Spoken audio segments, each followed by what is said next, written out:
Good morning po sa inyo lahat. Isa pang muli yugto ng ating daily Bible blessings. Pamagat po ng ating aralin ngayong umaga ay magtiwalang magkakabunga.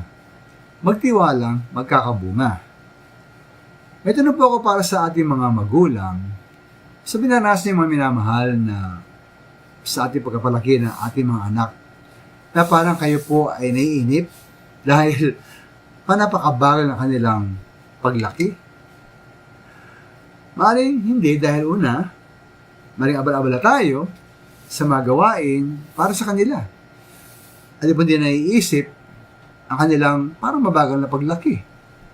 At isa pa, mantiwala naman tayo, dahil may tiwala na kahit di na mapansin, kahit parang natin nakikita, tiyak naman na sila ay nagbabago at lumalaki at lumalago. Ngayon pa para sa mga abala sa gawain ng Panginoon, tulad ng mga pastor, mga leader ng mga ministeryo, mga nangangaral, nagtuturo tulad sa Sunday School, at tumutulong sa pagkapalago ng mga Kristiyano sa iglesia.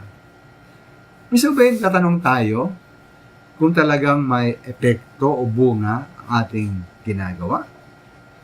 O minsan parang hindi natin makita ang pagbabago. O meron man, parang napakabagal yata. O meron ba talaga? May maganda pang kaaliwan, encouragement, ang sabi ng Panginoong Yesus sa Mark chapter 4, 26 hanggang 29, 26 hanggang 29. Sinabi ni Jesus, ang kaharian ng Diyos ay may utulad sa isang tao nagdasig ng binhi sa kanyang bukid. Natulog siya kung gabi at bumabangon kung araw. Samantala ang binhi ay tumutubo at lumalago, ngunit hindi alam ng nagdasik kung paano. Ang lupa ang nagpapasibol, nagpapabunga sa mga pananim. Usbong muna ang lumilitaw, saka ang tangkay, pagkatapos nahihitik ito sa butil.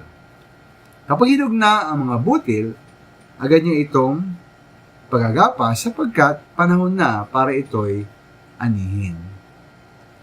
Kaya maaaring ating po napapansin, no?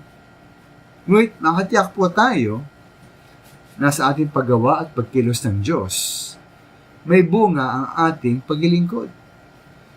At ang panahon ay sa panahon ng Panginoon na kanyang tinakda, ani tayo na may kagalahan.